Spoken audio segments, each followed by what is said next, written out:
Another relaxing day being a loser. Feels good to not work. What was that?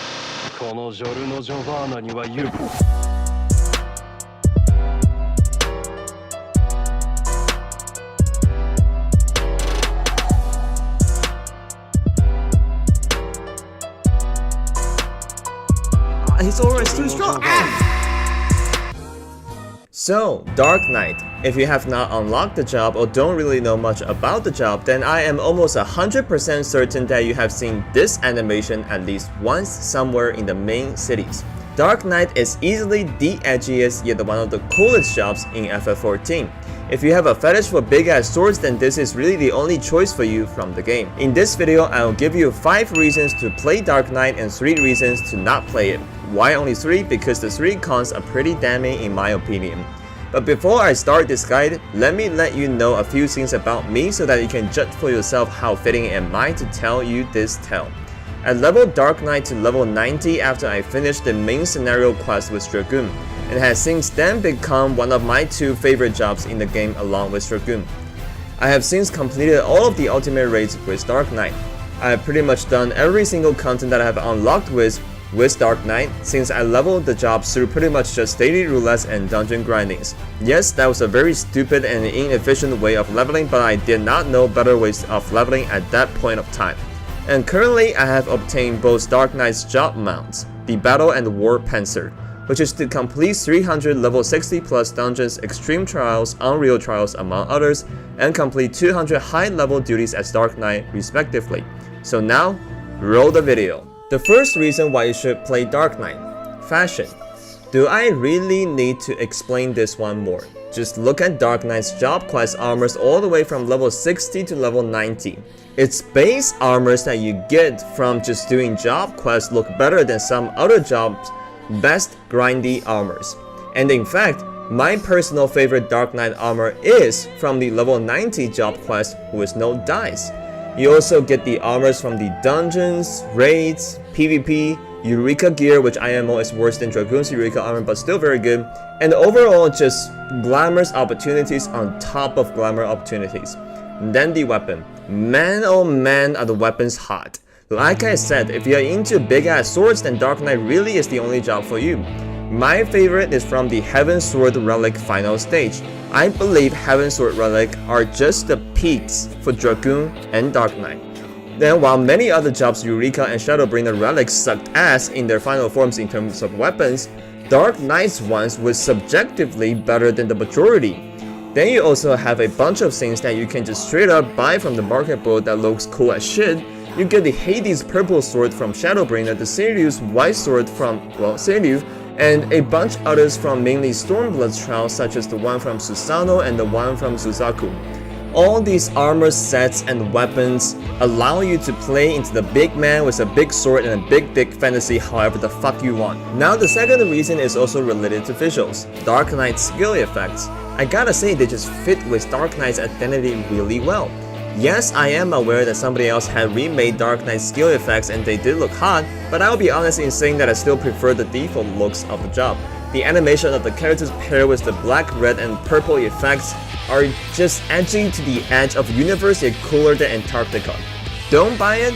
Then why does everybody spam the skill of Unleash when they first get Dark Knight? Simple, it looks fucking good. Another example would be Dark Knight's Limit Break 3. I gotta say this is in my book the best LB3 out of all the tanks and even beating some of the DPS LB3. Like you are literally cutting through the fabric of space and time to draw upon its power. I don't see how it can get better than that. Yet my personal favorite skill from Dark Knight is the level 90 skill, Shadowbringer. A blast of purple, red, and black energy in front of you in a straight line just makes me feel empowered. I can see a whole ultimate or LB3 being designed around that attack, and it will be on par with how Dragoon's LB3 makes me feel. Now we come to the third point, Dark Knight's damage. Now that's a lot of damage! And it is rivaling the job skill effects. Dark Knight's damage has always been substantial from my understanding, either the top 1 or 2 from all the tanks. This damage makes Dark Knight pretty much essential in some of the harder contents where there exists strict DPS checks. This high damage output makes Dark Knight pretty desirable for those contents, and to be honest, it is a trademark of Dark Knight. I don't know about you, but to me, even when I play tanks, I would still like to output high damages to the point that I can sometimes feel even rival with that of the DPS damages. A big reason why I did not like tanks before is because I had this stereotypical idea about tank, how it just stands there and be a punching bag for the boss. I have not played other tanks, so I cannot compare, but at least for Dark Knight, I can guarantee that you will not only not be a punching bag taking all the hits from the bosses, but feel more so like you are trading equal blows or at least returning some of the damages to the enemies that you are dealing with. Then kind of going off that notion of trading blows with the bosses, we arrive at the main character complex. God damn, I've never felt more like a protagonist in a video game than when I'm tanking FF14 as a Dark Knight. In a dungeon, you are literally the leader of your party. When you move forward, your team move forward. When you fall back, your team stagnate.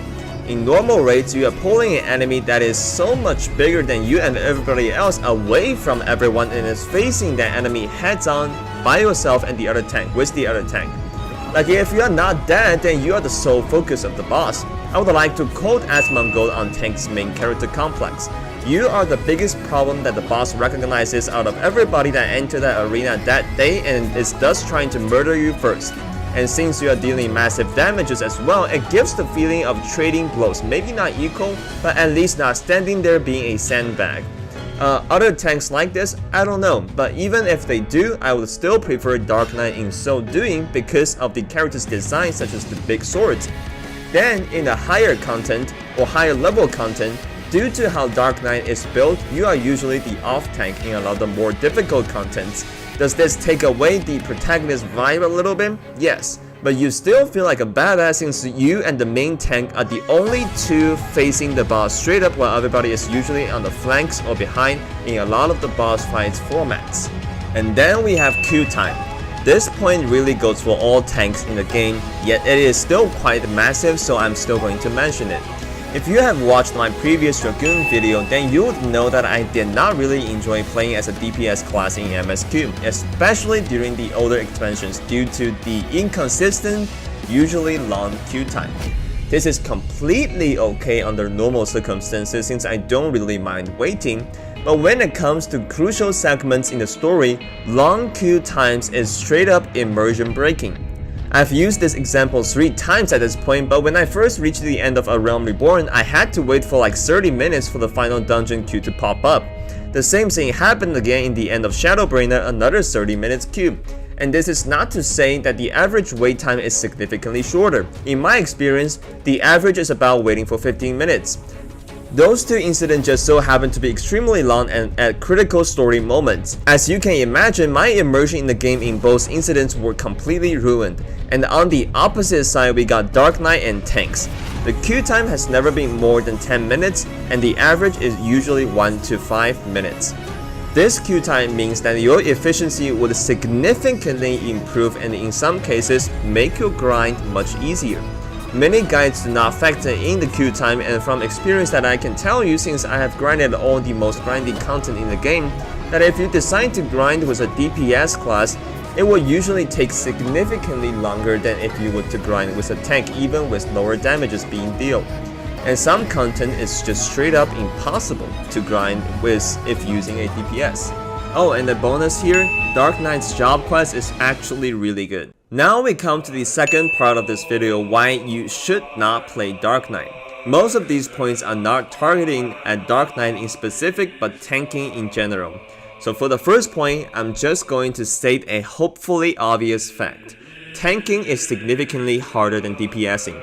Since you are constantly either dealing with a large group of adds or a boss that can delete your health if not careful with, it goes without saying that there are a lot more things that you need to be aware of, such as your own health, a certain skill's cooldown timer, the limit of the job that you are tanking with, the combination with healers, just to name a few. And this is just for normal contents. With harder contents, it becomes even, well, harder for tanks. It is harder for everyone, but in my opinion, I've done both the ultimate raids, all of the ultimate raids with Dragoon and Dark Knight, and it was much easier to do it as a Dragoon rather than a Dark Knight. You may need to learn to switch between main and off tanks, rotate in a certain way so that the party does not get wiped, pull the boss to a certain point on the arena to prep for incoming mechanics, and others. This difficulty in tanking is the reason why I would usually go into a new dungeon or raids with Dragoon first to learn what the hell is going on, or even if it means longer queue times. Then, after I learned the fight, I would then queue up as Dark Knight for the faster queue time. If the fight is difficult or has mechanics that I do not understand, I would watch tutorials on that particular fight before queuing up as a Dark Knight. Is this downside contradictory to the last point of the previous section? Yes, a little bit. But if you queue up as tank in older MSQ quests and die to certain mechanics as a Sprout, I do not think the party will blame you too much, or if you just explain that you are new to tanking. And if you are too nervous about tanking for a certain dungeons or raids, then I would recommend watching tutorials yet skip any cutscenes. This should help you avoid more spoilers, or at least the more important ones. Then the second point, the expectation of tanks.